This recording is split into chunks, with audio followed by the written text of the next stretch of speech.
አሰላሙ አሌይኩም ወረህመቱላሂ ወበረካቱሁ።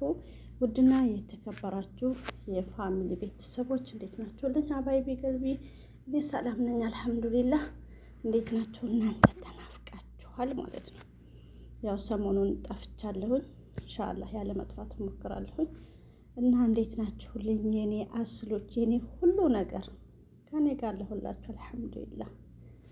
እና በቅድሚያ ሁላችሁንም ከልብ ነው የማመሰግነው የኔ መልካሞች። ላይክ፣ ሼር፣ ሳብስክራይብ፣ ጥሩ ጥሩ ኮሜንት ለምትሰጡኝ ሁሉ ከልብ ከልብ ከልብ ነው የማመሰግነው የኔ አስሎች ማለት ነው። እና ዛሬ ደግሞ ይዤላችሁ የመጣሁት በሁለት ነገር ላይ ነው። በባለ ትዳሮች ማለት ነው። እንግዲህ እንደምናውቀው በእህታችን ሱመያ ማለት ነው። ያው እኔ እህቶች ሲነኩብኝ፣ እህቶች ሲጎዱ የሁላችንም ነው ልባችን የሚሰበርና የማንወድ የማንፈልግ ነው። ወንዶቹን ልትሉ ትችላላችሁ። ወንዶቹንም መልካም ወንዶችም እንዳሉ እንግዲህ አብረን እናየዋለን ማለት ነው። ምንድነው? አንደኛ በትዳር ላይ ዝም ብሎ ተለጣፊ ሴቶች አላችሁ ብዬ አስባለሁ ማለት ነው። ፎር ኤግዛምፕል በሱመያ ከሄድን እንደነ አዩ በረኪና፣ በአዩ ላይ ደግሞ እንደነ አዩ ነው አያንቱ የምትባለው ወዘተ አለ ማለት ነው። እና ሀባይቢ ይሄ እንደ ራሴ ሀሳብ የግሌን ነው። ምንም ነገር አይጠቅሙም። እውነቴን ነው፣ አይጠቅማችሁም። ሁላችሁንም አያካትትም። በነገራችን ላይ መልካም እህቶች እንዳሉ ሁሉ መጥፎም አሉ ማለት ነው። እኔ አሁን እነዛ የሰውን ባል እወድሃለሁ አፈቅርሃለሁ እያሉ ከድሮ ባለትዳሯ ላይ የሚያፈናቅሉ እህቶች ስላሉ ብዬ ነው። ከ100% አንዳንዱ ማለት ነው። ሁላችሁንም አያካትትም እና እንደማይጠፋም ደግሞ እያየን ነው። እንደውም አልፎ ተርፎ በሶሻል ሚዲያ እየታየ ነው። ለምሳሌ እህታችን ፋሲካን ማየት እንችላለን። እንደዚሁም እህታችንን ሱመያዬን ማየት እንችላለን። በሱመያ ስንመጣ ከሞቀ ቤቷ ከልጆች አባቷ ከውዱ ባለቤቷ ጋር አሪፍ ላይፍ እንደሚያሳልፉ ነው። ያው እንግዲህ እኛ ኦዲየንስ የምንመለከተው ብዬ አስባለሁኝ።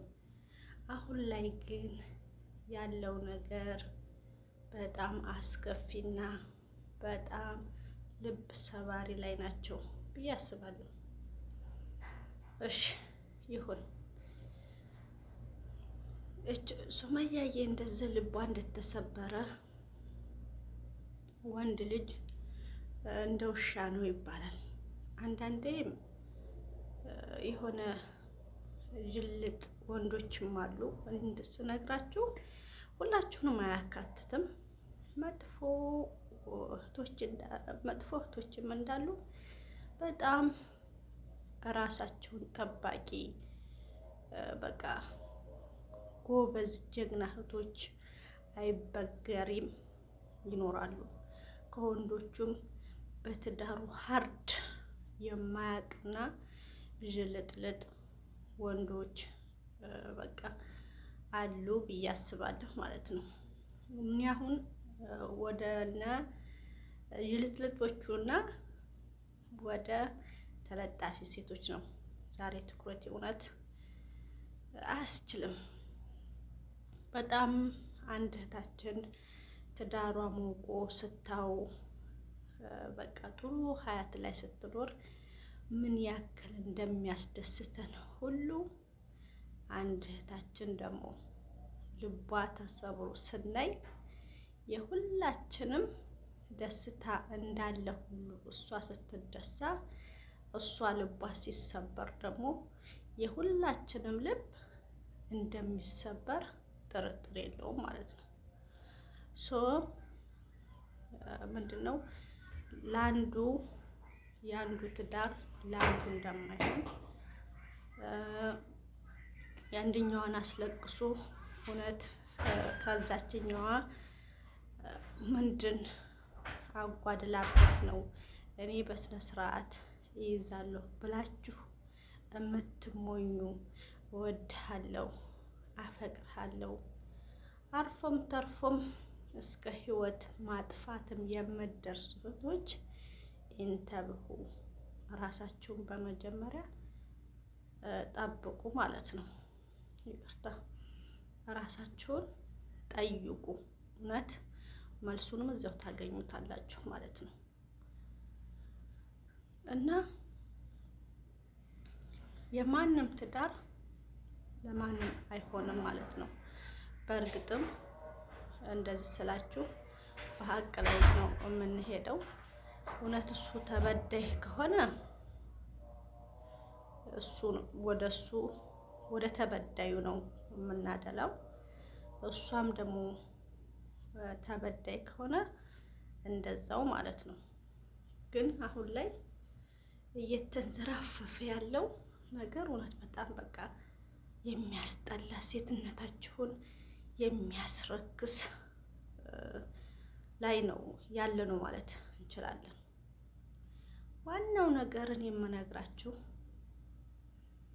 ወንዶቹም ቢሆን ከሰይድ ብዙ ትምህርት ይወስዳሉ ብዬ አስባለሁኝ።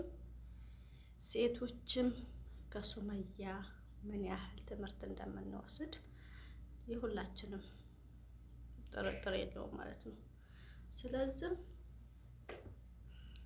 ከሞቀ ቤቷ ከጥሩ ትዳሯ በዛች በአዩ ምክንያት ይሄው ለስደት ለሁለተኛ ስደት ተጋርዳለች ማለት ይቻላል።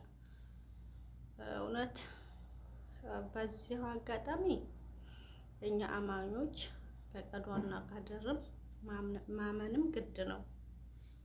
ይሄ ነገር እኮ አላህም ቀድሮት ነው ብለን በዚያም ልናመል ግድ ነው ማለት ነው።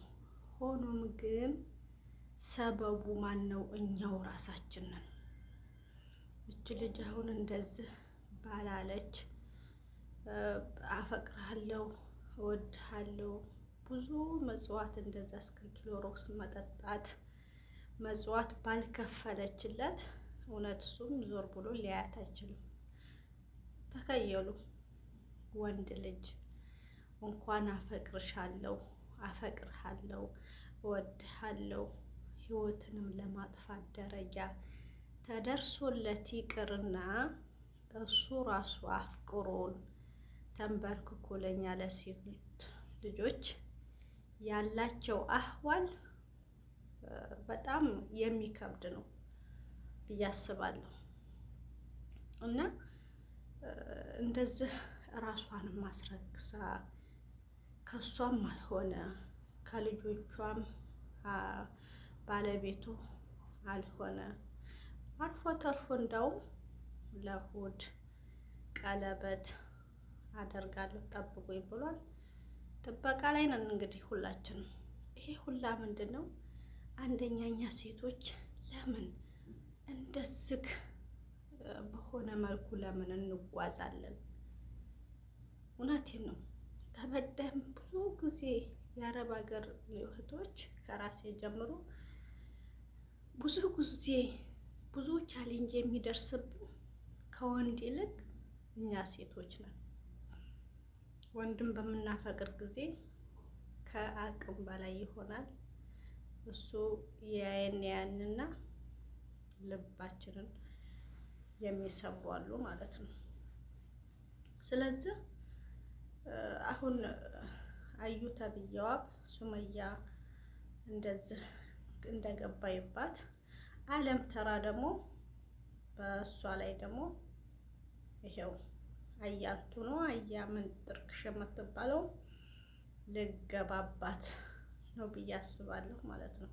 ይሄ ሁላ ምንድን ነው? በቃ ለምንድን ነው ራሳችንን ከመልክ መልክ ነው በቃ ሁሉን አላህ ሱብሃነሁ ወተዓላ ሞልቶ ነው የሰጠን። አልሐምዱሊላህ ባለን እንትን ማመስገን ግድ ነው። ግን ለምን እንረክሳለን?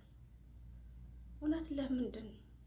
እውነት የድሮዋን ሚስቱን አስለቅሼ እኔ በጥሩ ሁኔታ ባሏን ወይም ባሌን ይይዛለሁ ብለን የምናስብ እህቶች ወላሂ አስተሳሰባችንን እንቀይረው። ሳንገባበት በፊት ታሪኩ ልናይ ይገባል ማለት ነው። እንግዲህ ሁላችንም እዚህ ሀገር እንደተሰደድ ነው በተቻለን አቅም እንደነገርኳችሁ አሁን በፊትም ሰርቼበታለሁ።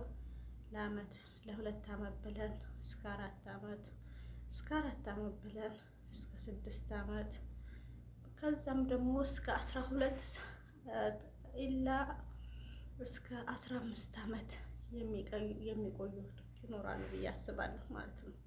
ይሄ ምንድን ነው?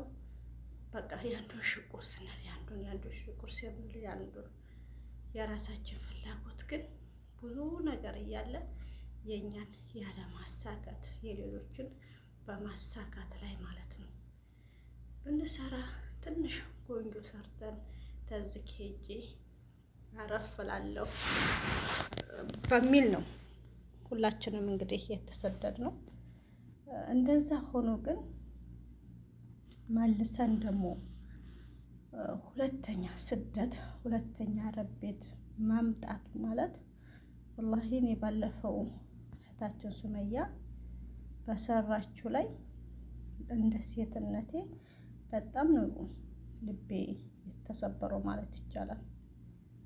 ምክንያቱም ታውቃላችሁ ማሻአላህ የመን ላይ ምን አይነት ሀያት እንደሚኖሩ እነሱ የውስጡን አላህ ነው የሚያውቀውና አሁን ላይ ደግሞ ባል ያለችበት ታይም ውስቅልቅል ከአንዱ ስርፋ አንዱ ስርፋ ያም ሁለት ልጅ ይዛ ወላሂ በጣም ከባድ ነው።